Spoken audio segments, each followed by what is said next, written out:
आपल्याकडे भाषा भवनाचा प्रश्न गेली 10-12 वर्ष चर्चेमध्ये आहे. 10-12 वर्ष महाराष्ट्रामध्ये भाषा भवन नाहीये. सत्तेच्या केंद्रापासून दगड फेकल्याच्या अंतरावर तुमच्या राज्याचं भाषा भवन असलं पाहिजे. भाषा भवन गेली 12 वर्ष 3-4 सरकार जाऊन बनलेलं नाही. आत्ता आपली भाषा हे पर्यटनाचं साधन आहे. कॉमन फक्त आपल्याकडे सरकार आहे. म्हणजे आपलं काय होतं की दुकानाची पाटी मराठीमध्ये नाहीये. बाळासाहेबांच्या काळापासून आपण हे करतो की दुकानाची पाटी नाहीये मराठीत, डांबर फासलं पाहिजे त्याला. माझं असं म्हणणं आहे, डांबर फासायला प्रॉब्लेम नाही आहे, डांबर विकणारा तरी मराठी असला पाहिजे. डांबर विकणारा मराठी असेल ना तर किमान डांबर विकणाऱ्याचा तरी फायदा होईल. हे एका स्वाभिमान शून्य आणि भाषिक अस्तित्व गमावलेल्या समाजाचं लक्षण आहे. तुम्ही एवढं कंठाळी बोलता, एवढं लाऊड तुम्ही बोलता की समोरच्या माणसाचा विचार करण्याचा सगळा अवकाश संपवून टाकता. अमृताशी पैजा जिंकणाऱ्या भाषेशी सलगी करायची, हे जर शिवाजी महाराजांच्या काळात घडलं असतं तर टकमक टोकावरून ढकललं जाणाऱ्या माणसांची संख्या खूपच वाढली असती. याचा आम्हाला थेट 2दा परिणाम झाला आहे. म्हणजे 2दा पोलिसांनी आमच्यावर केसेस टाकल्यात. देशाचे गृहमंत्री जसं म्हणाले की मार्च 26 पर्यंत देशातला नक्षलवाद संपणार आहे. जर मार्च 26 पर्यंत देशातला नक्षलवाद संपणार आहे तर मग अर्बन नक्षल कुठून आले? हे आर्ग्युमेंट संघ भाजपचे लोक वापरतात. या सरकारला गेल्या 10-12 वर्षामध्ये कुठल्याही प्रकारच्या विरोधाची सवय नाहीये. तुरुंगातल्याच अधिकाऱ्यांनी माणुसकी सोडा, कॉमन सेन्स म्हणून त्याला मदत केली पाहिजे, पण ते करत नाहीत. त्यासाठी कोर्टात जावं लागतं आणि तरीही त्या माणसाला स्ट्रॉ मिळत नाही आणि मग तो माणूस मरतो.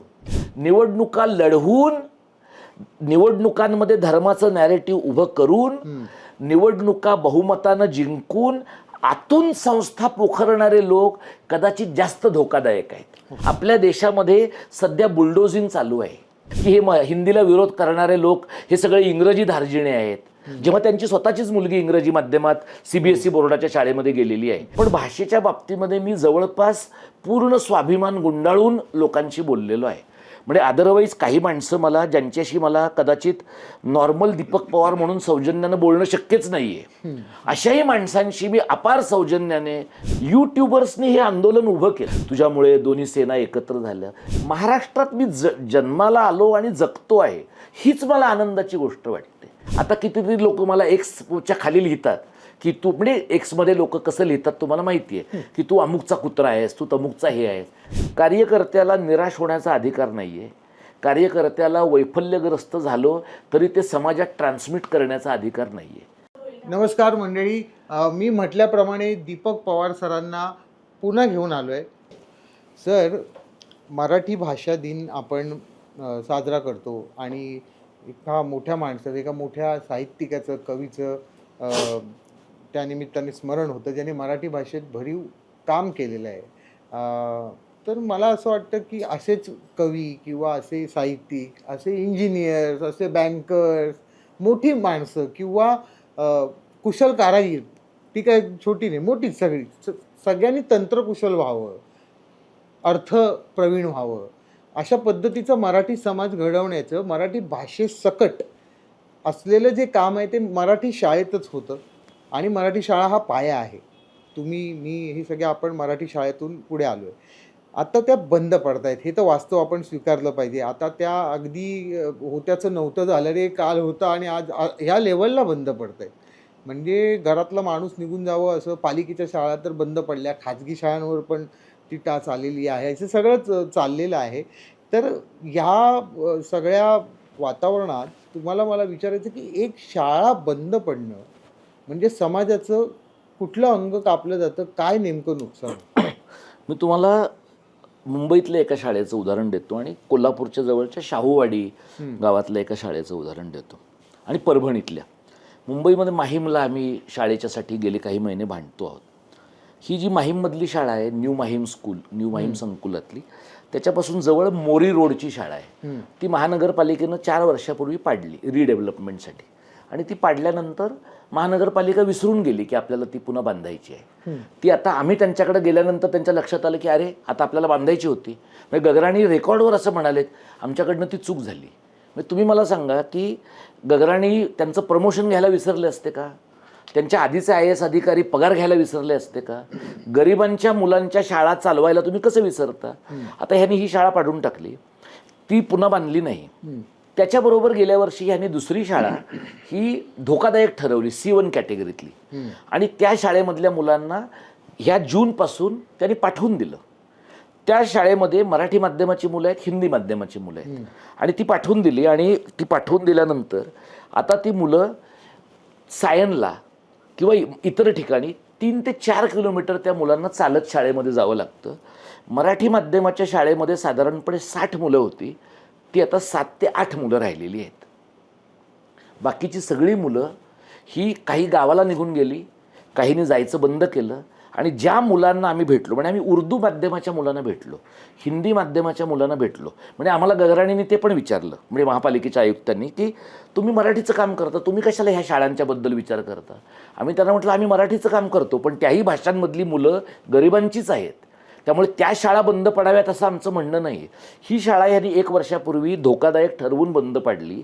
त्या शाळेमधली 50% मुलं आता गळली आहेत. ती शाळा यांनी अत्यंत धोकादायक, म्हणजे आम्ही सांगून दुसरा रिपोर्ट केला, तो C1चा C2 झाला, त्यांचं समाधान झालं नाही म्हणून तिसरा रिपोर्ट केला, आणि मग 2-1 असं गुणोत्तर काढून त्यांनी शाळा पाडून टाकायची असं ऑक्टोबरमध्ये ठरवलं, अत्यंत धोकादायक म्हणून. तुम्ही मला सांगा, जर एखादी शाळा 10 ऑक्टोबरला अत्यंत धोकादायक असेल, तर ती 27 फेब्रुवारीच्या मराठी भाषा दिनाला पुढच्या धोकादायक असेल की नाही? पण ती नाही पाडली गेलेली आहे. याचं कारण ती न पाडण्याचं एक सिंडिकेट आहे. म्हणजे ती शाळा म्हणून नाहीच ठेवायची आहे. त्या शाळेच्या ठिकाणी शेजारी माहीममध्येच त्यांनी कापड बाजारमध्ये 40 मजल्याचा एक आणि 24 मजल्याचा एक असे 2 टॉवर बांधले शाळेची जागा घालवून, आणि तिथे फक्त 11 वर्ग खोल्या आहेत. ते मुलं ब्लॉक्समध्ये म्हणजे फ्लॅटमध्ये शिकतायत, आणि त्या मुलांना तिथे कमोड वापरायला मिळतो. त्या मुलं चाळीमध्ये राहणारी मुलं आहेत, आणि कमोड वापरायला ठीक आहे, मुलांना तुम्ही शिकवाल, पाणीच नाही आहे तिथे. मग ती मुलं लघवीला कसं जातील, प्रसाधनगृह कसं वापरतील? तर तुम्ही जे म्हणताय की शाळा बंद होतं तेव्हा काय होतं, आम्ही त्या मुलांच्या आयांशी बोललो. त्या मुलांच्या आया दिवसातून 3 तास चालतात मुलांना शाळेतनं नेऊन आणण्यासाठी, आणि उरलेल्या वेळामध्ये त्या घरकाम करतात. त्यामुळे त्या मुलांच्या आयांचा रोजगार बुडतो. मुलं आठवड्यातनं 2च दिवस शाळेत जाऊ शकतात, कारण एवढं चालून ती दमून जातात. ती बसनं जाऊ शकत नाही, तर रिक्षानं जाऊ शकत नाही, परवडत नाही. तर परवा आम्हाला त्या महानगरपालिकेचे उपायुक्त म्हणले, आम्ही मेट्रोच्या त्या अश्विनी भेडेंना सांगितलं 1 स्टॉप त्यांना फुकट न्या म्हणून. तुम्ही मला तेव्हा मी त्यांना असं म्हटलं की तुमच्या घरातलं मूल जर या शाळेत शिकत असतं तर तुमचा दृष्टिकोन असाच असता का? हे असं होतं. म्हणजे मुंबईसारख्या ठिकाणी हे असं घडलं. परभणीमध्ये गंगाखेड तालुक्यामध्ये कान्हेगाव नावाच्या गावात सुरेश इखे नावाच्या माणसाने शाळा काढली. चिपळूणजवळ कुशिवडे नावाच्या गावामध्ये विलास डिके नावाच्या माणसाने शाळा काढली. शाळा का काढली? मुली गावातनं बाहेर शिकायला आईबाप पाठवत नव्हते, आणि पाठवत नसल्यामुळे 7वी नंतर मुलींची लग्न होत होती. या दोघांना असं वाटलं की आपण शाळा काढावी. यातला एक जण काही एकर शेती असणारा, आणि दुसऱ्याची तर इतकी गरिबी आहे की गावातल्या रेशन दुकानदाराकडनं धान्य या कामाच्या बद्दल विनामूल्य घेणं, एवढ्यावर त्याचा संसार चालवत होता. आणि बायको पिकोफॉलचं काम अजूनही करते. या 2 जणांच्या शाळा अनधिकृत म्हणून सरकारने त्याच्यावर बंदी आणली. आम्ही सरकारशी भांडलो, इतर अनेक शाळांना मान्यता घेतली, पण त्या 2 शाळा काँग्रेसचं सरकार गेलं, मग भाजपचं सरकार 14 साली आलं, काँग्रेसनं पण केलं नाही, भाजपनं पण केलं नाही. या 2 जिल्ह्यांमधल्या शाळा, 2 गावातल्या शाळा बंद पडल्या. त्या गावांमधल्या अनेक मुलींची लग्न त्यानंतरच्या काही वर्षांमध्ये धडाधड झाली. म्हणजे शाळा कोणाला मिळाल्या? त्या भागातल्या आमदारांना मिळाल्या. कोणाच्या शाळा गेल्या? गरिबांच्या दुर्गम भागातल्या शाळा गेल्या. त्यामुळे शाळा जाते ना तेव्हा एखाद्या शिक्षकाचा रोजगार नाही जात, त्या गावाची इकोसिस्टीम जाते, परिसंस्था जाते. त्या गावातल्या मुलांना एक सामाजिकीकरणाचं पाऊल त्यांचं पुढे पडतं. म्हणजे गावामध्ये अजूनही मराठवाड्यात असेल, कोकणात असेल, कुणब्याचं पोर आणि नवबौद्धाचं पोर हे एकत्र नाही खेळत. त्यांच्या घराभोवती ती बंधनं आहेत. ही बंधनं सुटण्याची जागा शाळा आहे. म्हणजे मुलं शहाणी होण्याची, मुलांमध्ये थोडी प्रगल्भता येण्याची, जातीची बंधनं मोकळी होण्याची, मुलींना गावात एवढ्या नजरा लोकांच्या मुलींवर असतात, 5वी 6वी 7वीच्या मुलींवर, की काय करतायत आणि काय नाही, अशा भोचक स्त्री पुरुष सगळी शहरात पण आहेत, पण शहरात थोडी अनामिकता आहे, गावामध्ये एवढं लोकांचं लक्ष आहे, अशा ठिकाणी मुलींची चांगली निरोगी मैत्री होण्याची शक्यता त्या शाळेत आहे. एक शाळा तुम्ही बंद करता तेव्हा हे सगळं संपतं. गावामध्ये पुस्तकं येतात, गावात पेपर येतो. ज्यांच्या घरात कधीही पेपर आलेला नाही आहे अशा मुलांच्या घरामध्ये पहिल्यांदा पेपर येतो. मूल एखादी गोष्ट आजीला वाचून दाखवतं, मूल एखादी गोष्ट तव्यावर भाकरी करणाऱ्या आपल्या आईला वाचून दाखवतं आणि माणसांचं जग बदलतं आहे. म्हणजे तुम्ही महाराष्ट्रामधल्या दलित साहित्याची परंपरा जर तुम्ही पाहिलीत तर दलित साहित्यामधला जो पहिल्या पिढीतला शिकलेला मुलगा आहे, पहिल्या पिढीतली शिकलेली मुलगी आहे, तिचं आयुष्य शिक्षणामुळे बदललं आहे ना. ते जर शिकले नसते आणि बाबासाहेबांनी शिका संघटित व्हा असं म्हटलं नसतं तर हे पोचलं नसतं. या शाळा जेव्हा बंद होतात त्यावेळेला हे घडतं. मी तुम्हाला कोल्हापुरातल्या शाहूवाडी नावाच्या एका गावाचं उदाहरण सांगतो की तिथे जी मुलं काम करत आहेत त्या मुलांच्या गावाच्या आसपास काही नाही आहे. त्या मुलांना शिकवणारे जे शिक्षक आहेत ना, त्या शिक्षकांना फक्त पेट्रोल अलाउन्स मिळतो. किती मिळणार पेट्रोल अलाउन्स मला तुम्ही सांगा? महिन्याला 5,000 रुपये, 4,000. त्या शिक्षकांची वयाच्या 40पर्यंत लग्न झालेली नाही आहेत. मग ते मुलांना शिकवतायत, मुलांची शाळा तुटू नये म्हणून प्रयत्न करतायत, पण त्यांना पर्सनल आयुष्य आहे ना, त्यांचं लग्न होणार नाही, म्हणजे त्यांना कोणीही बरी मुलगी मिळू शकणार नाही. कारण अशा प्रकारे किमान पगार नसलेल्या माणसाला कोण मुलगी देणार? हे जे आहे ना, म्हणजे शाळा अशा पद्धतीनं वाऱ्यावर टाकल्या जाणं, मुलांची काळजी न घेतली जाणं, गावातल्या शाळा बंद पडणं, यातनं समाजातला जो तळचा घटक आहे त्या माणसाच्या विचार करण्याच्या क्षमतांवरच आपण बंधनं आणतो. म्हणजे जसं कॉलेजातल्या निवडणुका बंद झाल्या बघा आपल्याकडे, त्या बंद झाल्यामुळे ना फक्त नेत्यांची मुलंच राजकारणात येतात, सामान्य माणसांची मुलं राजकारणात येऊच शकत नाहीत. सगळे दादा ताई भाऊ आप्पा हेच लोक राजकारणात आहेत. गरिबांची मुलं जी 70 साली 80 साली 90 साली खालून तयारी करून राजकारणात येत होती ती येऊच शकत नाहीत. कारण तुमच्या बापाकडे किंवा आईकडे 5-50 लाखाचा मलिदा असल्याशिवाय, डिस्पोजेबल इन्कम असल्याशिवाय तुम्हाला काही करताच येत नाही.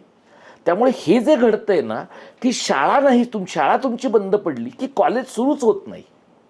जी मुलगी 7वीत तिची शाळा संपते ना, ती मुलगी तिच्या आयुष्यात पुढे काय करेल? तिची स्वप्न असतील. तिला काहीतरी असं वाटत असेल की बाबा तालुक्याच्या गावाला जाऊन आपण एखाद्या पार्लरमध्ये गेलं पाहिजे. एखाद्या मुलाला असं वाटत असेल किंवा आपण एखादा उशिराचा का होईना एखादा शो, एखाद्या तमाशाचा किंवा नाटकाचा पाहायला पाहिजे. ही काय फक्त शहरातल्या लोकांची मक्तेदारी आहे का? गरीबातल्या गरीब माणसाला सुद्धा या प्रकारच्या कलांची दालनं खुली राहिली पाहिजेत. त्याचा जो महामार्ग आहे ना तो शाळा आहे आणि मराठी शाळा आहे. म्हणजे तुम्ही मराठी शाळा बंद करतो आपण तेव्हा मराठी संस्कृतीचा महाद्वार जे आहे ते आपण बंद करतो असा त्याचा अर्थ आहे. हे फारच हलवून टाकणारं तुम्ही सगळं हे वास्तव सांगितलंय, जे आज आपल्या आजूबाजूला, आपल्या शहरात, आपल्या राज्यात, आपल्या मराठी मुलखात असं म्हणूया आपण, ते येईल. म्हणजे आपण शिवाजी महाराजांचं नाव घेतो, आपण ज्योतिबांचं नाव घेतो, आंबेडकरांचा वारसा सांगतो, शाहू महाराजांनी रयत शिक्षण संस्था आणि बाकीच्या सगळ्या गोष्टी त्यांचा आपण कौतुकाने अभिमानाने इतिहास सांगतो. हे सगळं आपण करतो, पण जिथे प्रश्न स्वतः काही कॉन्ट्रीब्यूट करण्याचा येतो किंवा यांच्यासारखं नाही पण यांच्यातलं थोडं सुद्धा करण्याचा प्रश्न येतो, तिथे आपण कुठे असतो याचा विचार करण्याची आजच्या समाजाला अर्थात माझ्या सकट वेळ आहे की मराठी भाषा दिन या निमित्ताने इथे काही नावं मी घेईन सर, की बरेच लोक काम करतात भाषेसाठी, पण आता पटकन मला 2-3 नावं आठवत आहेत की उज्ज्वला वाडेकर असतील, लहू बोराटे असतील, किंवा 30 शाळा ज्यांनी आता घेतल्या तो सिद्धेश लोकरे असेल. तर हे आपला खारीचाच वाटा म्हणूया, छोट्या छोट्या माध्यमातनं कार्यरत आहेत. तर असं प्रत्येकजण होऊ शकतो. म्हणजे छोट्या छोट्या गोष्टी का असे ना, मराठी भाषेसाठी, मराठी आपल्या मुलखासाठी तो देऊ शकतो. मला नेहमी वाटतं सर की गोष्ट तर प्रत्येकाला सुचते किंवा मुद्दा तर प्रत्येकाकडे असतो, तो कसा असतो त्या वेळेस त्याचा जो विचार चाललेला असतो आतमधून तो किती पक्का आहे हे त्याच्या पाठपुराव्यावरून लक्षात येतं. अगदी बरोबर. त्याच्या सातत्याशिवाय तो न्यायच देऊ शकत नाही. हे जर त्याला माहिती आहे की मी म्हणजे अमित ठाकरेंचं आपण बोलतोय, जर त्यांना माहिती आहे की हे एका पत्राने होणार नाही, तर मग माझी किती वर्ष साधारण मी या लढ्याला डेडिकेट करतोय हे तरी त्यांनी महाराष्ट्राला सांगितलं पाहिजे की मी 5 वर्ष दर महिन्याला अमराठी शाळेमध्ये हा लढा घेऊन जाणार, बघूया मला किती यश येतं. तर त्या 5 वर्षात आम्ही तुमच्याबरोबर, तुम्ही एकदा बोललात, उद्या तुम्ही अजून कुठल्या तरी एका विषयावर बोलणार, परवा तुमच्या अजून निवडणुका आल्यानंतर काही चेंज होणार. तर मला तुमचा मुद्दा, तुम्हाला फॉलो काय करू मी, म्हणजे माझ्यासारख्या माणसाला हा प्रश्न पडतो, मी तुमचं काय फॉलो करू. म्हणजे असंही नाही ना की मी हा पिक्चरमधला शाहरुख वेगळा, त्या पिक्चरमधला शाहरुख वेगळा, असं नाही ना. मला एक नेता म्हणून कोणी पाठपुरावा करणारा नेताच दिसलेला नाही. फक्त मुद्दे काढतात आणि तेवढ्या पुरतं झाल्यानंतर तो मुद्दा तुम्ही साधं बघा, म्हणजे अमितचं हे उदाहरण तुम्ही बाजूला ठेवा. आपल्याकडे भाषा भवनाचा प्रश्न गेली 10-12 वर्ष चर्चेमध्ये आहे. 10-12 वर्ष महाराष्ट्रामध्ये भाषा भवन नाही आहे. म्हणजे ते आधी ऐरोलीमध्ये भाषा भवन बांधणार होते. आता महाराष्ट्र राज्याचं भाषा भवन ऐरोलीमध्ये बांधावं, नवी मुंबईत, असं सुचणारा माणूस किती मूर्ख असेल याची तुम्हाला कल्पना येईल. राज्याची राजधानी सोडून तुम्ही ऐरोलीत बांधता. तुम्ही ऐरोलीत एक उपकेंद्र बांधा, मग तुम्ही गडचिरोलीला पण बांधा, पण मुख्य भाषा भवन कुठे असायला पाहिजे?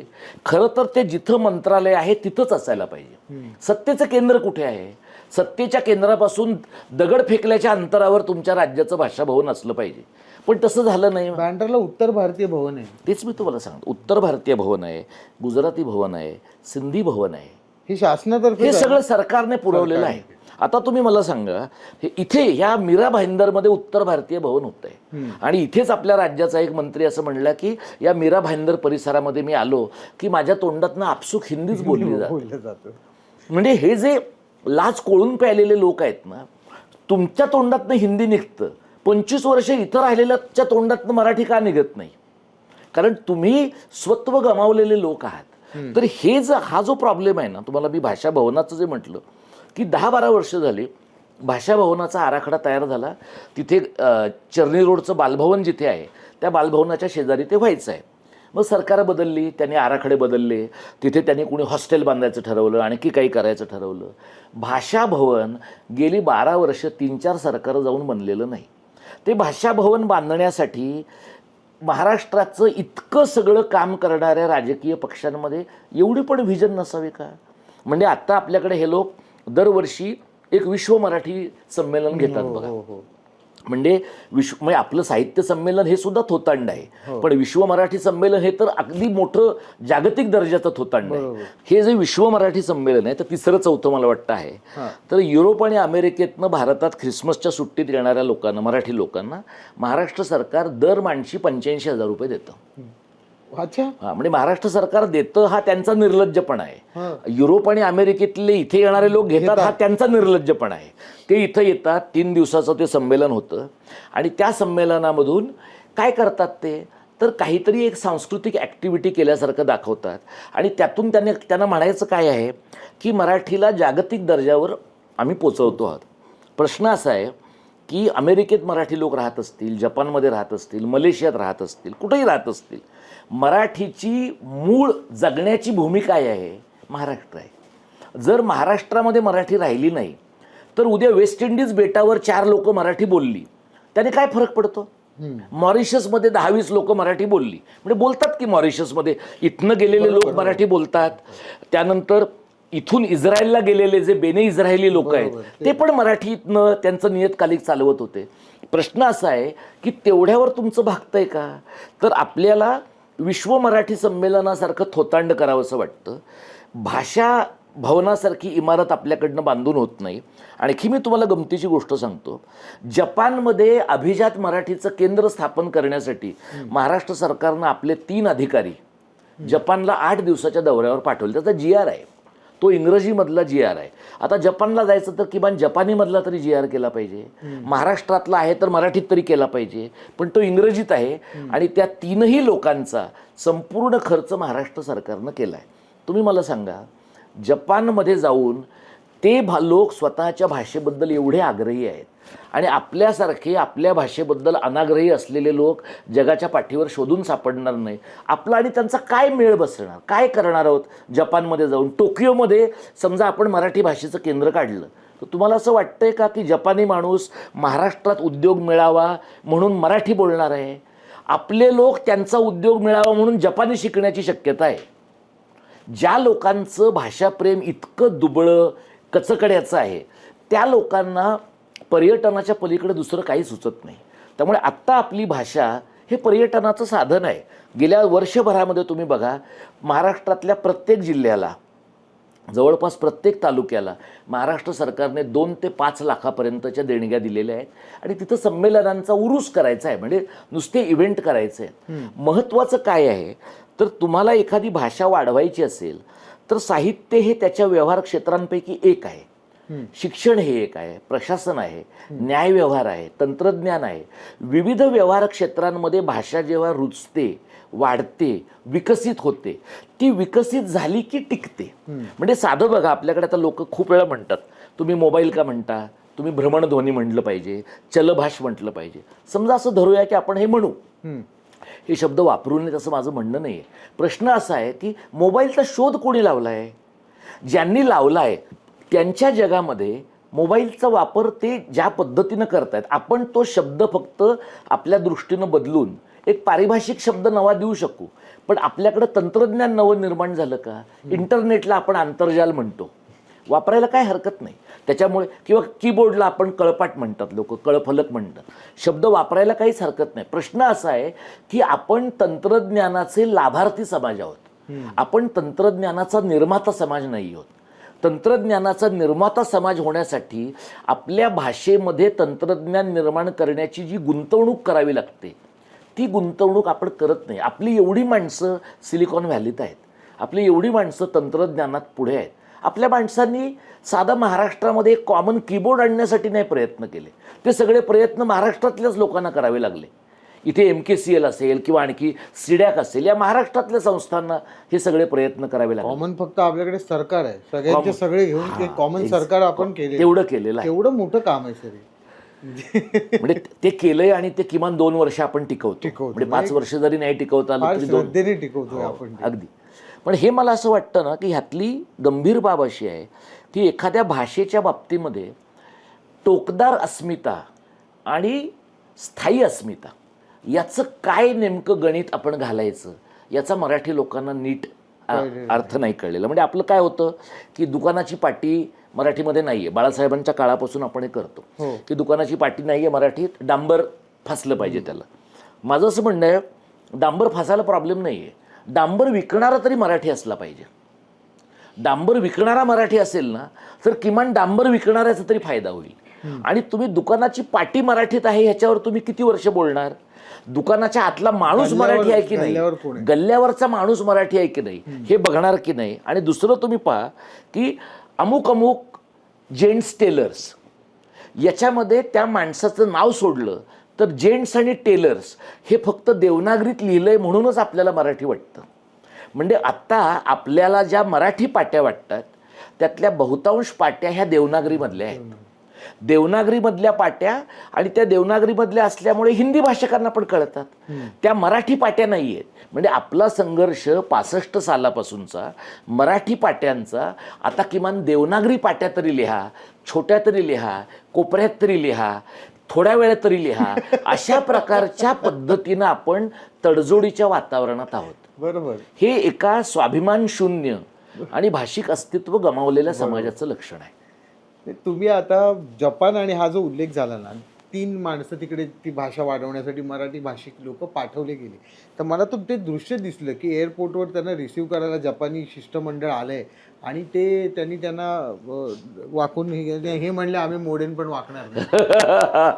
आणि ते म्हणले तुम्ही जा परत, आमचं कल्चर तर फॉलो करा आल्यावर. तर काय हे मी मुद्दाम हे फक्त जोक म्हणून नाही, आपल्याकडे हे कल्चर झालंय मराठी माणूस म्हटलं की मराठी माणसा जागा हो, मग मी 4 मारणार, मग मला अफजल खान दिसणार समोर आणि मी कर्तृत्व म्हणजे आपल्याकडे सुविहित मांडणी किंवा विद्वत्तापूर्ण मांडणी करून बोलणाऱ्या माणसापेक्षा 4 शिव्या घालून आक्रमकतेने काहीतरी बोलला की त्याचा मुद्दा लगेच पोहोचतो.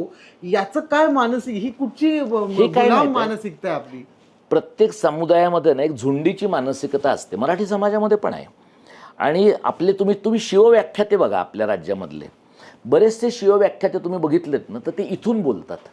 म्हणजे एवढा घसा खरवडून बोलतात की महाराज जर त्यांच्या समोर असते तर त्यांनीच त्यांना म्यूट केलं असतं, अशी परिस्थिती आहे. हा, तुम्ही आवरा, तुम्ही शांत बसा, माझं मी मॅनेज करतो, असं महाराज त्यांना म्हणाले असते.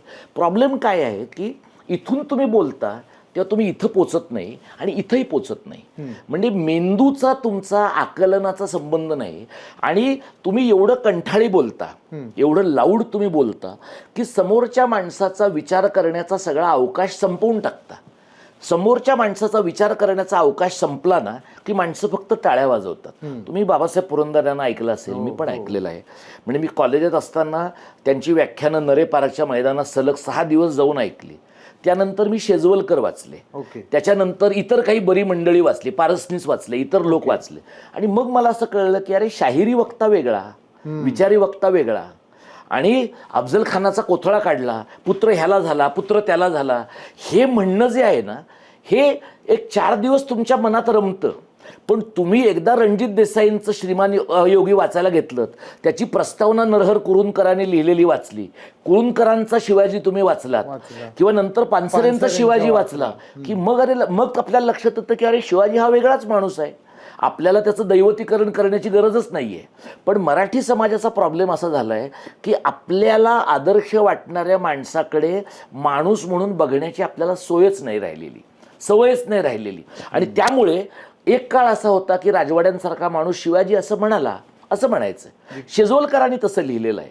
पण गजानन भास्कर मेहेंदळ्यांसारखा एक मोठा इतिहासकार ज्यांचं अलीकडे निधन झालं, त्यांनी त्यांच्या पहिल्या खंडाच्या प्रस्तावनेत या पुस्तकात मी शिवाजी महाराजांना शिवाजी का म्हणतोय असं लिहिण्यात घालवली आहेत पहिली 25 पानं. याचं कारण असं जर लिहिलं म्हणजे शिवाजीला शिवाजी म्हटलं तर तुम्ही कसं काय असं म्हणू शकता, असं म्हणून 4 माणसं हल्ला करणारच नाहीत, अशा प्रकारची तुम्हाला खात्री देता येत नाही. म्हणजे मराठी समाजाचं काय झालंय, शिवाजी महाराजांकडून आपण रचनात्मक विचार घेतला नाही, मराठी शाहीकडनं घेतला नाही. अगदी मागे जाऊन आपण ज्ञानेश्वरांनी मराठीला ज्ञानभाषा करण्यासाठी गीता मराठीमध्ये आणली, हे घेतलं नाही. सातवाहनाच्या काळामध्ये, चक्रधराच्या काळामध्ये महाराष्ट्री वसावे असं म्हटलेलं आहे. म्हणजे महाराष्ट्र ही राहण्यायोग्य जागा आहे, महाराष्ट्र ही चांगली जागा आहे असं ज्या राज्याबद्दल, ज्या प्रांताबद्दल म्हटलं गेलेलं आहे, त्या प्रांतामध्ये त्याची भाषा तुम्ही बोलत नाही, त्या प्रांतामध्ये तुम्ही कंठाळी बोलता, त्या प्रांतामध्ये चिकित्सेचा अभाव आहे. तुम्ही साधे आपले सगळीकडचे म्हणजे एकेकाळी वारकरी मंडळी आणि आपले सगळे कीर्तनकार मंडळी यांच्यामध्ये देवभक्ती होती पण चिकित्साही होती. आता तुम्हाला असं दिसेल की काही कीर्तनकारांना तुम्ही ऐकलत तर ते तोंडाने बोलतायत का तलवार हातात घेऊन बोलतायत हे तुम्हाला कळतच नाही. इतक्या पद्धतीनं त्यांचं आकलन बदललं आहे आणि त्यांच्या बोलण्यामध्ये भडकवण्याचं स्किल इतकं प्रचंड आहे की काही ठिकाणी महाराष्ट्रात गेल्या काही महिन्यांमध्ये कीर्तनं संपून मारामाऱ्या झालेल्या आहेत. म्हणजे कीर्तनांचा उद्देश काय आहे, माणसाचं शांततेचं आकलन विस्तारित करणं. जर माणसाच्या शांततेच्या आकलनाचं हिंसेच्या आकलनामध्ये रूपांतर होत असेल तर आपण स्वतःला वारकरी पंथाचे म्हणतो, आपण स्वतःला ज्ञानोबा माऊलीचे, तुकारामांचे वंशज मानतो. याच्यात काहीतरी एक बेसिक प्रॉब्लेम आहे. हे मराठी माणसाला का कळत नसावं? तर मला एक असं वाटतं की आपण मराठी माणसांना म्हणजे महाराष्ट्रामध्ये अगदी तुम्ही आपल्या लहानपणचं पण बघा की गांधींच्या बद्दल आपल्या समाजात सर्व समाज तुच्छता होती. म्हणजे गांधींच्या बद्दल लहानपणी कुटुंबांमध्ये, अगदी बहुजनांच्या कुटुंबांमध्ये, म्हणजे ब्राह्मणांच्या कुटुंबांमध्ये तर आहेच, पण बहुजनांच्या कुटुंबांमध्ये सुद्धा गांधी म्हणजे एकदम बोगस माणूस, अशा पद्धतीनं हिणवण्याची पद्धत होती. याचं कारण काय आहे की जो माणूस अहिंसक पद्धतीनं वागतो, जो माणूस समोरच्याशी संवाद करतो आणि जो माणूस व्यवस्थेच्या पुढे न घाबरता मार खायला उभा राहतो पण हात उचलत नाही, त्या माणसामध्ये अलोट धैर्य असतं. हे एक फंडामेंटल आकलन आपली माणसं विसरली आहेत. म्हणजे टिळकांसारखा माणूस आयुष्यात 3दा तुरुंगात जातो पण माफी मागत नाही. मंडालेसारख्या ठिकाणी जेव्हा ते तुरुंगात जातात तेव्हा त्यांच्या तुरुंगवासाच्या दरम्यान त्यांच्या पत्नी वारतात, पण पत्नीचं निधन झालेलं आहे. पण म्हणून टिळकांना वारंवार लोकांनी सांगून सुद्धा टिळकांनी माफी नाही मागितलेली. गांधी इतका काळ तुरुंगात राहिले, गांधींनी कस्तुरबांच्या निधनाच्या वेळेला माफी नाही मागितलेली. प्रश्न असा आहे की नेहरूंनी नाही माफी तुरुंगात घालवलं. म्हणजे व्यवस्थेच्या विरुद्ध न झुकणं. तुम्ही भगतसिंग सारखा माणूस बघा, म्हणजे ज्या वयामध्ये आपल्याला म्हणजे लोकांना अक्कलदाड येत नाही, ज्या वयामध्ये लोकांना मिसरूड फुटत नाही अनेक वेळेला, त्या काळामध्ये तो माणूस असेंब्लीमध्ये बॉम्ब टाकून माणसं मारत नाही, अवेअरनेससाठी ते करतो. आणि मग तो म्हणतो की मला फासावर देताना पॉलिटिकल प्रिझनर प्रमाणे फासावर द्या, मी गुन्हेगार नाहीये. अशी गोष्ट 25व्या वर्षी सुचणं ही अभूतपूर्व गोष्ट आहे. मग हा जो माणूस आहे त्या माणसाने केलेल्या त्याचं जे धाडस आहे ना ते प्रचंड ताकदीचं धाडस आहे. असं धाडस तुम्ही मला सांगा संयुक्त महाराष्ट्राच्या लढ्यामध्ये एस.एम. जोशीने दाखवलेलं आहे. म्हणजे जेव्हा लोकांच्या वस्त्यांमध्ये ते गेले आणि काही लोक असं म्हणले की गुजरात्यांना मारहाण होते, त्या वस्त्यांमध्ये ते गेले आणि त्यांनी असे प्रसंग घडत नाहीत हे लोकांच्या समोर ठामपणाने जाऊन सांगितलं. हे जे धाडस आहे ना हे संयुक्त महाराष्ट्राच्या स्थापनेबरोबर आपल्या सगळ्या धाडसाला उतरती कळा लागलेली आहे.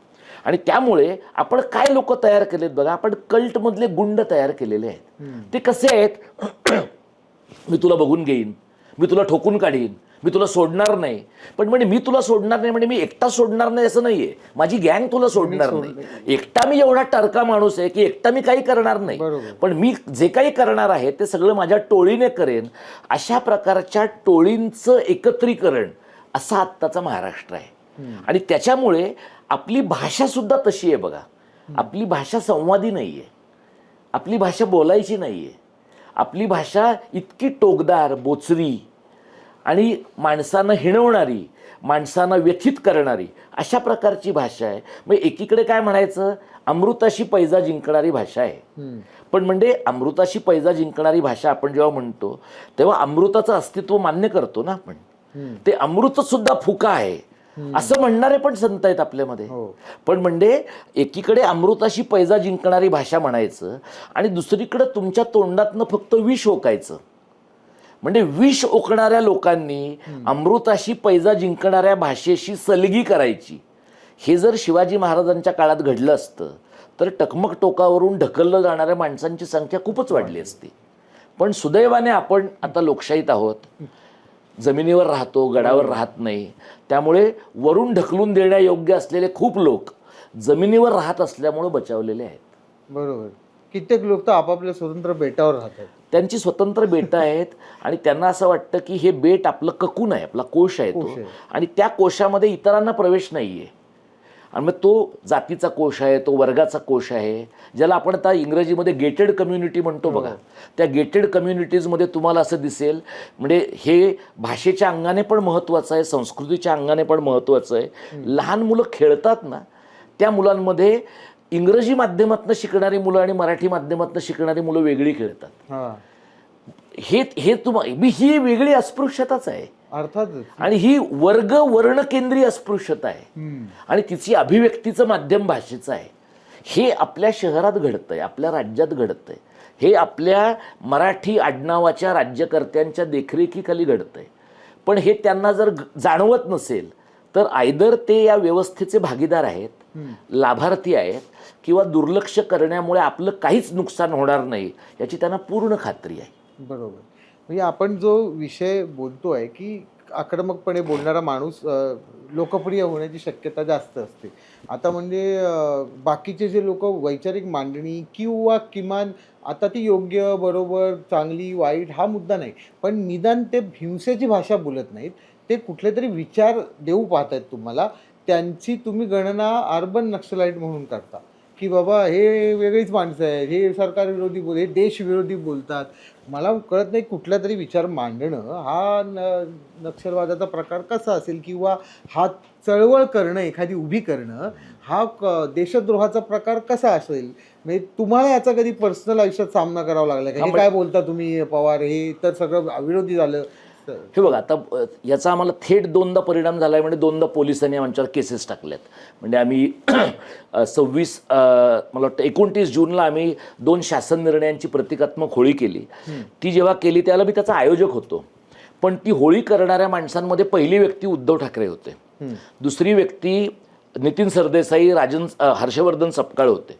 पोलिसांनी जी केस टाकली आहे ती मी आणि 250 लोकांवर टाकलेली आहे. बरोबर. पण त्याच्यामध्ये उद्धव ठाकरेंचं नाव नाही. मी त्यांना भेटायला गेलो नंतर तर ते मला म्हणाले, बघ तुझ्यावर केस आहे, माझ्यावर नाही आहे. तर मला असं वाटतं की पोलिसांनी त्यांच्यावर का नाही केस टाकली. पोलिसांना माहिती आहे ना, उद्धव ठाकरे आणि राज ठाकरेंच्या माणसांवर केस टाकणं म्हणजे आत्महत्या करण्यासारखं आहे. पण दीपक पवारवर केस टाकण्यानं काय होईल, तो घाबरून राहू शकतो. पण त्यांचा प्रॉब्लेम काय आहे की त्यांना ठाकरे कसं ऑपरेट करतात माहिती आहे, मी कसं ऑपरेट करतो त्यांना अजून माहीत नाही आहे. त्यामुळे त्यांना आता असं वाटतं की मी घाबरणार आहे. मग त्यांनी हुतात्मा स्मारकाच्या पासून आम्ही आंदोलन केलं, आमच्यावर पुन्हा त्यांनी केस टाकली. त्याच्या पुढचं पाऊल केलं म्हणजे त्यांनी चार्जशीट दाखल केली आणि त्याने आम्हाला सांगितलं की तुम्हाला अमुक दिवशी कोर्टात यायचं आहे. त्यावर त्यांना असं वाटलं की आता तरी हे माघार घेतील. त्याही वेळेला आमच्याबरोबर असणाऱ्या अगदी सेलिब्रिटी मंडळींच्या पैकी मग चिन्मयीताई आमच्याबरोबर होत्या, त्यांच्यावर त्यांनी नाही दाखल केलं. तर त्या उलट म्हणाल्या की मी सोबत होते तुमच्याबरोबर, तरी ह्यांनी केलं नाही. याचं कारण असं आहे की त्यांच्या भोवती जे वलय आहे त्याचा आपल्याला फटका बसेल हे पोलिसांना माहीत आहे. पण आम्ही त्या मानाने सॉफ्ट आहोत असं त्यांना वाटल्यामुळे त्यांनी ते केलं. त्याचा आम्ही पुरेसा बभरा केल्यावर 2 दिवसांनी पोलिसांनी मला पत्र पाठवलं की तुम्ही कोर्टात येऊ नका. कोर्टात या असं पत्र आज पाठवलं, कोर्टात येऊ नका असं पत्र 2 दिवसांनी पाठवलं. पण मला खात्री आहे की आता सगळ्या निवडणुका संपल्या आहेत. आता पुढची 3 वर्ष या सरकारला कुणी काही बोलणारं नाही आहे. मध्ये आम्ही आंदोलन केलं की पुन्हा ते ह्या जुन्या केसेस बाहेर काढतील. इथे तुमचा तो अर्बन नक्षलचा मुद्दा इथं येतो की मुळामध्ये ज्यांना हे अर्बन नक्षल म्हणतात ना, ते आता आपल्याकडे जो महाराष्ट्रात गडचिरोली आणि इतर भागामध्ये काही प्रमाणात होता तो माओवाद आहे, किंवा झारखंडमध्ये छत्तीसगडमध्ये आहे तो माओवाद आहे. नक्षलबारीमध्ये पश्चिम बंगालमध्ये जो होता तो नक्षलवाद आहे. यांचं बेसिकमध्ये गंडलेलं आहे. आणि नक्षलवादाच्या बद्दल चर्चा करताना काँग्रेसवाले म्हणजे काँग्रेसमध्ये चिदंबरमने अगोदर हे सुरू केलं त्यांच्याकडे गृह मंत्रालय असताना की शक्तीने निपात करायचं ह्या सगळ्यांचा. प्रश्न असा आहे की आदिवासींच्या इलाख्यामध्ये, आदिवासींच्या भागामध्ये माओवाद्यांना किंवा त्याच्या आधी नक्षलवाद्यांना बरी जागा का मिळाली, कारण व्यवस्थेनं त्यांच्याकडे पाहिलं नाही कधी. त्या माणसांच्या जगण्याच्या अधिकाराकडे तुम्ही पाहिलं नाही. या मंडळींनी त्यांना साथ दिली.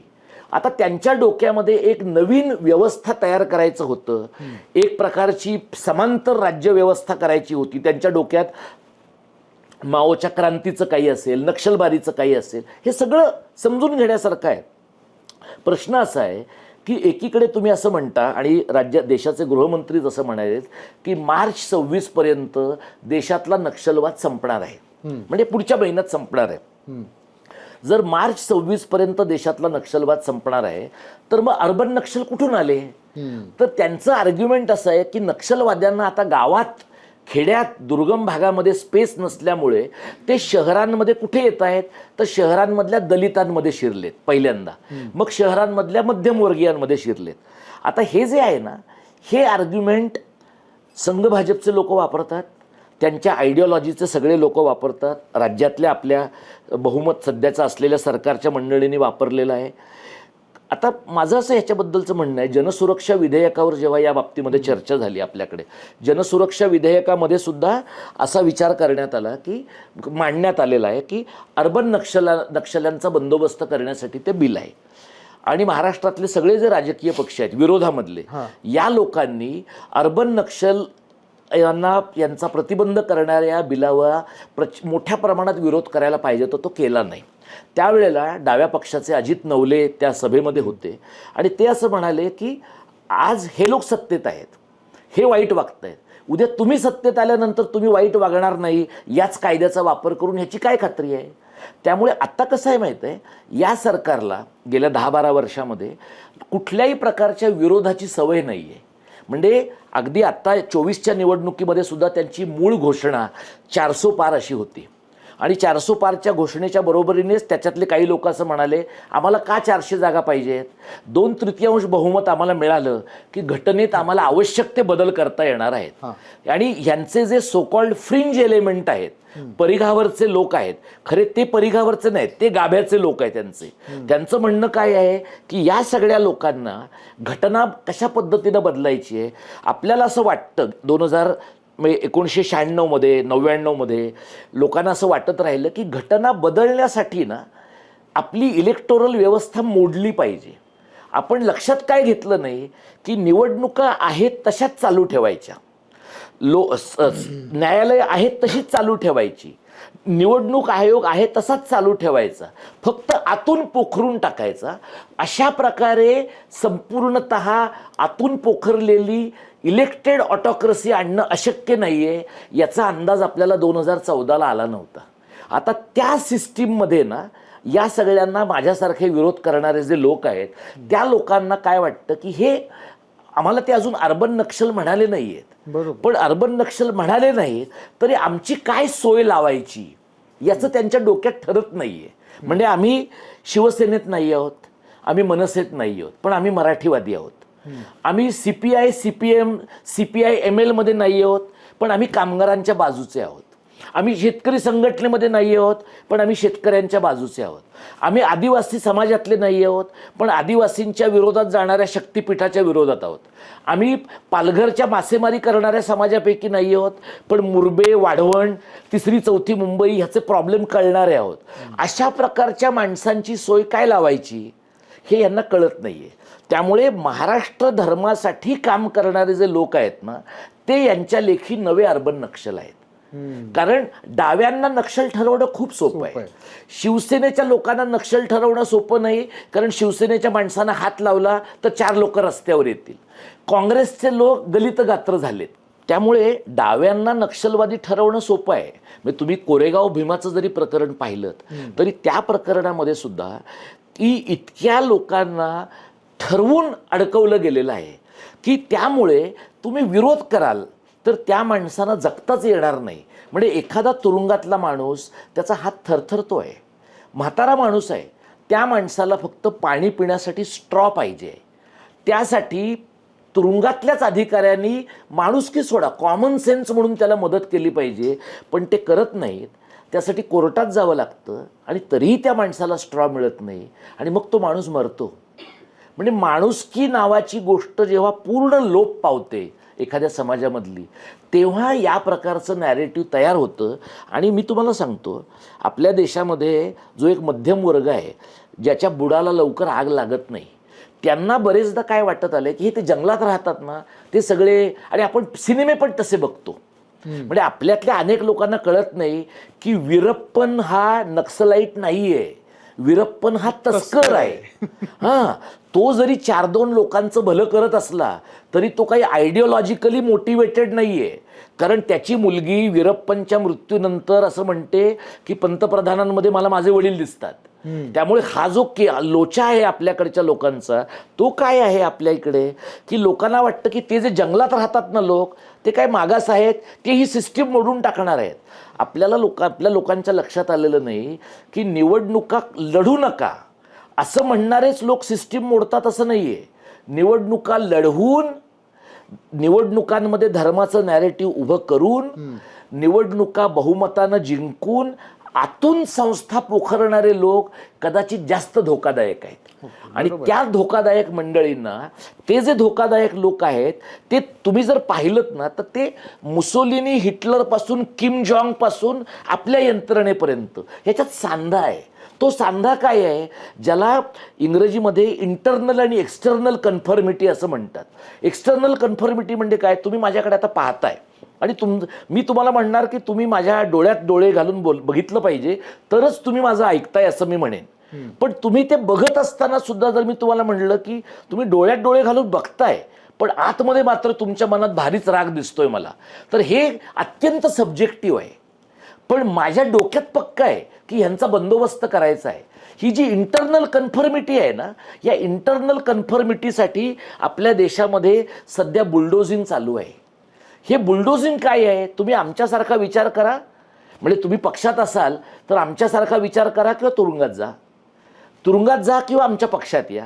आणि जे चळवळीतले लोक आहेत ते तुम्ही एकतर चळवळी करायचं थांबवा किंवा तुरुंगात जा. आणि मग त्याला तुम्ही ऑफिशियल सिक्रेट्स नावाचा एक सिनेमा कदाचित तुम्ही पाहिला असेल. त्याच्यामध्ये ब्रिटनमध्ये ऑफिशियल सिक्रेट्स हे करणारी एक सरकारी कर्मचारी तिच्या संबंधातला सिनेमातलं शेवटचं वाक्य, त्या दोन्हीचे वकील एकमेकांशी बोलताना असं म्हणतात की तुम्ही का त्या बाईंना 1-1.5 वर्ष एवढा त्रास दिलात. तर तो वकील असं म्हणतो की we wanted to make an example out of her. तिच्या मार्फत आम्हाला एक असं उदाहरण निर्माण करायचं होतं की यानंतर कोणाची हिंमत होता कामा नये. तर हे जे आहे ना, एखाद्याला अर्बन नक्षल म्हणणं किंवा महाराष्ट्रामध्ये राज्याच्या मुख्यमंत्र्यांनी असं म्हणणं की हे हिंदीला विरोध करणारे लोक हे सगळे इंग्रजी धार्जिणे आहेत, जेव्हा त्यांची स्वतःचीच मुलगी इंग्रजी माध्यमात CBSE बोर्डाच्या शाळेमध्ये गेलेली आहे. अशा वेळेला अर्बन नक्षल म्हणायचं, अंधाधुंदी निर्माण करणारे लोक म्हणायचं, विस्कळीतपणा निर्माण करणारे लोक म्हणायचं, व्यवस्थेच्या विरोधी जाणारे लोक म्हणायचं, अहिंदू म्हणायचं, गैरहिंदू म्हणायचं, हिंदू द्वेष्टे म्हणायचं. हे जे आहे ना, ही अशी बहुविध कथनं एकमेकांच्या पोटात आणण्यासारखं आहे आणि त्यातनं एक अंतिम धोका निर्माण होतो. मला इथे सगळ्यांना एकच नमूद करायचं की मी सर तुम्हाला लार्जर दॅन लाईफ वगैरे काही असं करणार नाही की बापरे दीपक पवार सर म्हणजे जगावेगळं नेतृत्व वगैरे. अर्थात ते आहेच, पण त्याच्यामधली एक महत्त्वाची प्रोसेस मला अशी वाटते की तुम्ही एक प्राध्यापक म्हणून इतकी वर्ष काम करताय आणि चांगल्या युनिव्हर्सिटीत म्हणजे जगभरात चं नाव आहे त्या मुंबई युनिव्हर्सिटीमध्ये तुम्ही आहात. याच्या आधी कुठे असाल किंवा बऱ्याच गोष्टी तुम्ही, तर तुमचं बरं चाललं होतं ना. म्हणजे इतर लोकांचं बघणाऱ्या ऐकणाऱ्या लोकांचं जसं बरं चाललंय तसं तुमचं एक बरं चाललेलं आहे. मराठी भाषेसाठी, मराठी भाषेच्या विकासासाठी किंवा अस्तित्वासाठी काम करून तुम्हाला काही समाजाच्या बरं चाललंय या व्याख्येत बसणं एवढे काही पैसे वगैरे मिळत आहेत किंवा काही किमान पैसे पदरचे द्यावे लागतात ही वेगळी गोष्ट. तर नायक नावाचा सिनेमा जेव्हा आपल्याकडे बनतो तर आपल्याला असं वाटतं की अनिल कपूर एका दिवसाचा मुख्यमंत्री झाला आणि मग त्याने सगळं बदलून टाकलं, असं झालं पाहिजे. हे आपण कसं AC थिएटरमध्ये जेव्हा भेळ खात किंवा ती काय ते पॉपकॉर्न खात ते सगळं इमॅजिन करतो आणि कल्पना विलासात रमणं आपल्याला आवडतं इन्स्टेड ऑफ तसं काही करणं. तर आता तसं मला तुमच्याकडे बघितल्यानंतर की एका दिवसात सगळं बदलून जाणार नाही याची कल्पना तुम्हालाही आहे. तरीसुद्धा इतक्या नेटाने, इतक्या सातत्याने स्वतःचा आवाज इतर कोणाचं अनुकरण किंवा कोणाचं धार्जिणं न होता मराठी आणि मी एवढंच माझं अस्तित्व आहे आणि त्यासाठी आउट ऑफ द वे जाऊन तुम्ही जे काम करताय याच्यासाठी खरं तर तुम्हाला सलाम आहे. म्हणजे भाषा दिनाच्या निमित्ताने भाषेच्या अस्तित्वासाठी काम करणाऱ्या लोकांचा सन्मान या आमच्या कार्यक्रमात तुमच्या निमित्ताने करता आला याचं खरंच खूप अप्रूप वाटतं आणि खूप कौतुक वाटते. तर हे मुळात ही प्रेरणा, मी प्रेरणा म्हणतो, या प्रोसेस प्रक्रिया वगैरे बाजूला ठेवा. असं काहीतरी करावं आणि असं काहीतरी होऊ शकतं आणि असंख्य फेल्युअर आल्यानंतर, अपयश पचवल्यानंतर हे मी करत राहणार हा आत्मविश्वास किंवा आपण त्याला थोडं ग्राम्य करूया, ही खाज ही येऊ शकते माणसात. हे प्रत्येकाला शक्य आहे, माझ्यासकट सगळ्यांना. हे बघा, प्रयत्न केला तर हे शक्य आहे. आता माझ्या बाबतीमध्ये तुम्ही म्हणाल तर मी काही मराठीचा प्राध्यापक नाही, मी राज्यशास्त्राचा प्राध्यापक आहे. मला काही वर्षापूर्वीपर्यंत लोक असं म्हणायचं, अरे तू मराठी शिकवत नाही, तू का मराठीचं काम करतो. तर हे आपल्या लोकांच्या आकलनाचा प्रॉब्लेम आहे की मराठी भाषेचं काम करणं ही मराठीच्या प्राध्यापकांची फक्त जबाबदारी नाही, त्यांची आहेच आणि त्यातले बरेच जण ती पार पाडत नाहीतच, पण ही मराठी समाजाची एकत्रित जबाबदारी आहे. कारण भाषा ही आपल्या सामूहिक मालकीची गोष्ट आहे, भाषा ही आपल्या सामूहिक आस्थेची गोष्ट आहे.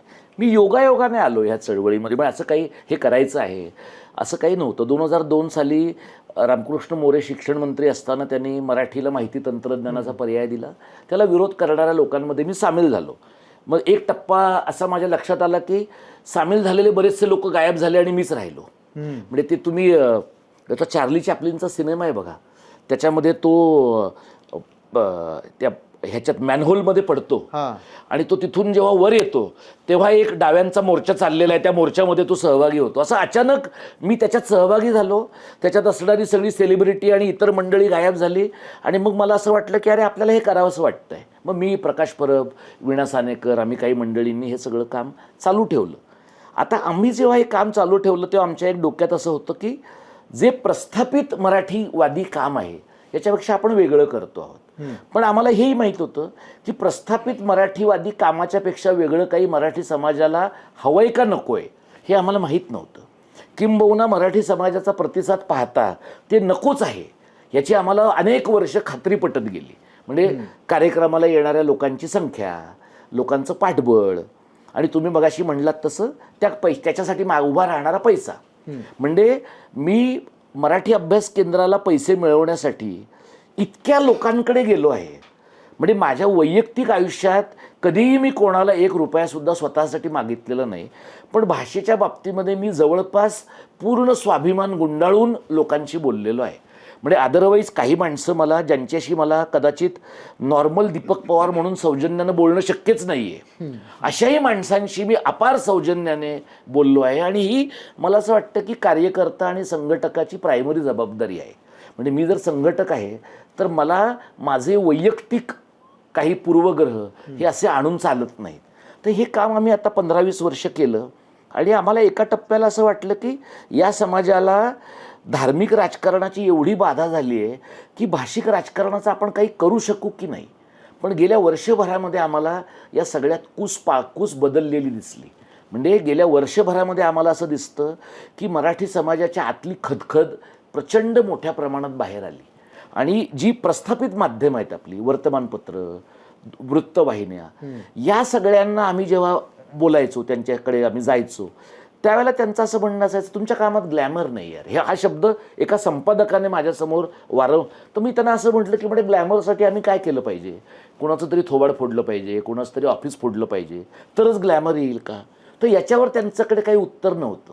पण म्हणजे आमच्याकडे न्यूज कोशंट नव्हता, बातमी मूल्य नव्हतं आमच्या कामामध्ये. नंतर मला असं लक्षात आलं की ज्यांना त्याच्यात बातमी मूल्य दिसत नाही आहे त्यांच्याकडे जायचंच नाही असं ठरवलं आपण, तर इतरांकडे आपला मार्ग मोकळा होतो. त्यामुळे गेल्या वर्षभरात जे आंदोलन आता आम्ही उभं केलं आहे हे आंदोलन प्रायमरीली स्वतंत्र माध्यमं जी आहेत, यूट्यूबर्स आहेत, यूट्यूबर्सनी हे आंदोलन उभं केलं आणि मग मुख्य धारेतल्या माध्यमांना त्याची दखल घ्यावी लागली. म्हणजे आता लोक मला सांगतात तू 2 भावांना एकत्र आणलंस, तुझ्यामुळे दोन्ही सेना एकत्र झाल्या. माझं असं म्हणणं आहे की हे कावळा बसायला आणि फांदी तुटायला एक गाठ पडते. त्यामुळे महत्त्वाचा मुद्दा असा आहे की ते दोघे एकत्र आलेत का नाही हा मुद्दा नाही आहे, दोघे एकत्र आल्यावर मराठीचं काम करतात की नाही हा मुद्दा आहे. जे भावांना लागू आहे तेच चुलते पुतण्यांना पण लागू आहे, होतं म्हणजे. तर प्रश्न असा आहे की ह्या बाबतीमध्ये मला आणि माझ्या टीमला आम्हाला सतत असं वाटत आलेलं आहे की आपण लॉंग टर्म काय पाहतो, तर महाराष्ट्र धर्मावर आधारित असलेलं मराठी कारणाचं सांस्कृतिक राजकारण हा आमचा मॅक्रो व्ह्यू आहे, ही आमची बृहद दृष्टी आहे. या बृहद दृष्टीसाठी लागणारं सांस्कृतिक राजकारण आम्ही उभं करतो. त्याच्यात 2 शक्यता आहेत. एक शक्यता म्हणजे त्याची पायाभरणी आम्ही करू आणि मग आम्ही सगळे वयोमानाने माणसं मरतात तसे मरून जाऊ. पुढच्या कुठल्या तरी पिढीतल्या माणसाला ह्याच्यात काहीतरी बरं सापडेल आणि मग त्याची पुढची पायाभरणी पुढचे लोक करतील. जसं शिवाजी महाराजांच्या बाबतीमध्ये राधा माधव विलास चंपूमध्ये राजवाड्यांनी म्हटलंय की शिवाजी महाराजांच्या राज्याची जी काही सगळी ताकद आहे ती शहाजी महाराजांनी उभी केली आणि शहाजी महाराजांच्या खांद्यावर शिवाजी महाराज उभे राहिले आणि ते राजकारण त्यांनी तयार केलं. तर मला असं वाटतं की कदाचित आमच्यासारखे काम करणारे जे लोक आहे, ज्यांनी, तुम्ही मला सांगा, ज्यांनी महाराष्ट्र मिळवला त्या 107 लोकांनी महाराष्ट्र पाहिला नाही ना, त्यांचा जीव गेला आणि मग 4 वर्षांनी महाराष्ट्र मिळवला. आम्ही किमान मिळवलेल्या महाराष्ट्रात राहतो ना. माझ्या दृष्टीने माझं राष्ट्र महाराष्ट्रच आहे, माझी नॅशनल आयडेंटिटीज महाराष्ट्र आहे. त्यामुळे मला जर माझी नॅशनल आयडेंटिटी महाराष्ट्र वाटते तर माझं नशीब इतकं चांगलं आहे, माझं नशीब, भाग्य, डेस्टिनी ह्यावर काहीही विश्वास नाही, पण मी एक काय त्याला म्हणतात बोलण्याची पद्धत म्हणून तुम्हाला म्हणतोय, महाराष्ट्रात मी जन्माला आलो आणि जगतो आहे, हीच मला आनंदाची गोष्ट वाटते.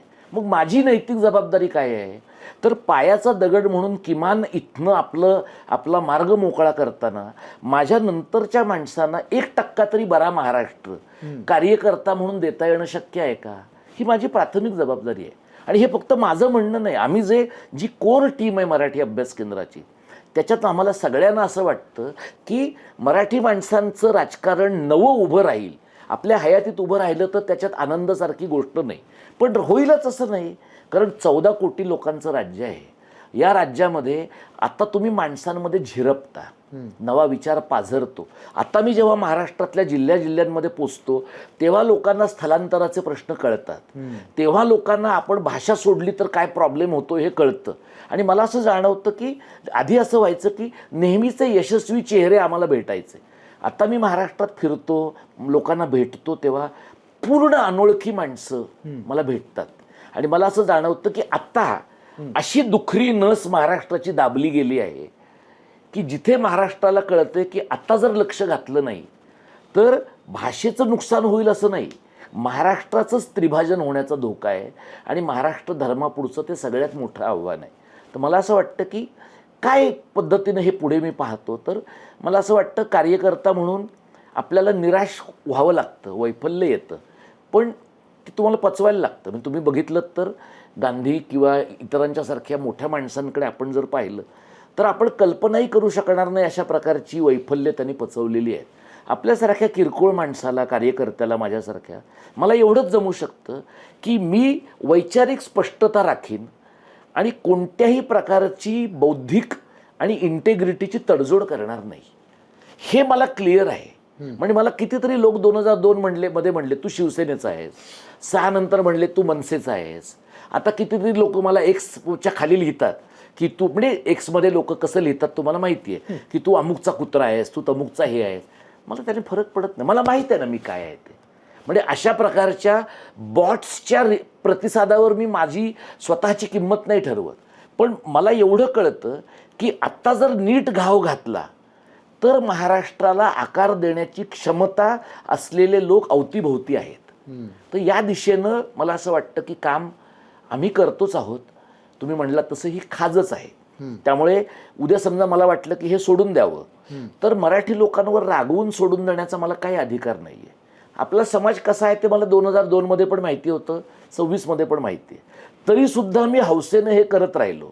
कार्यकर्त्याला निराश होण्याचा अधिकार नाही आहे, कार्यकर्त्याला वैफल्यग्रस्त झालो तरी ते समाजात ट्रान्समिट करण्याचा अधिकार नाही आहे.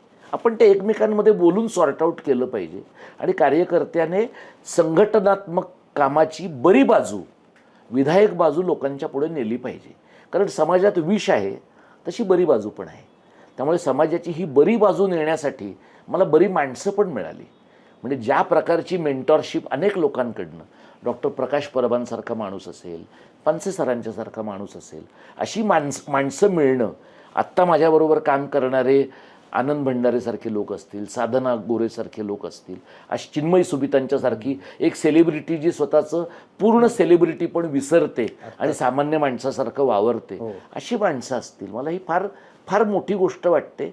आणि आपण किमान ताकदीमध्ये कमाल यश मिळवू शकतो असं मला पूर्ण विश्वास आहे. खरं आहे सर. आणि तुमची ही सगळी तळमळ बघून मला ना एक असं व्हिज्युअल आलं. आता हे व्हिज्युअल मला आत्ताच सुचलं आहे असं मला वाटतंय, डेजावू असू शकेल काय माहीत नाही, असं पूर्वी घडले असं वाटतंय.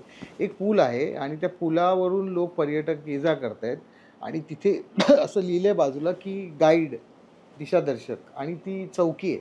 चौकी रिकामी आहे. काही लोक बघतायत, अरे काय काम, यांना कामच करायचं नसतं, काही अंकुश नाही कोणाचा, कोण नाही इथे, चला जाऊया, उड्या मारत जाऊया पुलावरून, गाईड नाही आहे, चला कोलांट्या उड्या मारूया, दगड मारूया, हे सगळं करत लोक पुढे जात आहेत. गाईडच नाही पुलात, दिशादर्शकच नाही, पूल क्रॉस करतात. असे लाखो लोक पूल क्रॉस करून प्रवास करतायत आणि त्यातला एक जण काहीतरी पडतं म्हणून पुला खाली जातो, तर एक बिचारा माणूस तो पूल धरून उभा आहे. आणि तोच गाईड आहे. क्या बात आहे. तो ही गाईडची भूमिका जी कोणाच्या लक्षात अशी येणार नाही आणि ती मला दिसली तुमच्यात की ती तशी आहे की अरे कोणीच नाही म्हणून लोकांना वाटतंय की काय आम्हाला काय करावं ते कळत नाही किंवा आम्हाला त्यात पडायचंच नाही किंवा ते झळ आम्हाला काही लोकांना पोचतच नाही असं काय. या सगळ्यांचा पूल क्रॉस होण्यामागे तो पकडून तुम्ही ठेवलाय म्हणून तुम्ही तुमच्यासारख्या लोकांनी की तो आम्ही मराठी आहोत, आम्ही मराठी म्हणून जातोय चालतोय, अमेरिकेत जातोय, स्वित्झर्लंडमध्ये जातोय, कुठेही जा का असे ना, आत्ता मराठीची स्थिती काय आहे याच्यासाठी काम करणारे तुमच्यासारखे लोक. हे मला खरंच सांगतो आज हा अनुभव माझ्यासाठी हा आयुष्यातले काही फार कमी अनुभव असे असतात की जिथे एकाच वेळी माणूस संपन्न होतो, एकाच वेळी माणूस आत्मपरीक्षण करायला लागतो, अंतर्मुख होतो आणि एकाच वेळी होपफुल सुद्धा वाटलं तुमच्याशी बोलून की हे काहीतरी कुठेतरी आपण रात्रीच्या गर्भात उद्या असं होऊ शकतं. तर त्या पद्धतीची मराठी भाषा जशी प्रवाही होती आता ती थोडीशी तिला स्वरूप थोडं साचल्यासारखं आलं होतं पण त्यातनं बाहेर निघेल. मराठी शाळांना चांगले दिवस येतील. मराठी माणसाची जी काही व्याप्ती आहे ती या विश्वामध्ये अधिक पुढे जाईल म्हणजे तो अधिक व्यापक होईल मराठी माणूस सगळ्याच क्षेत्रांमध्ये.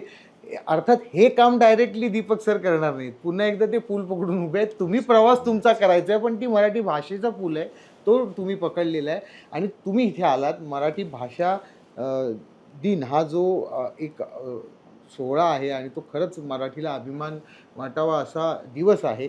त्यासाठी तुम्ही आम्हाला वेळ दिलात यासाठी आम्ही तुमचे आभारी आहोत. धन्यवाद. आणि खरंच तुम्हाला मी तुमच्या एक स्वाक्षरीसाठी एक तुम्हाला फक्त आम्ही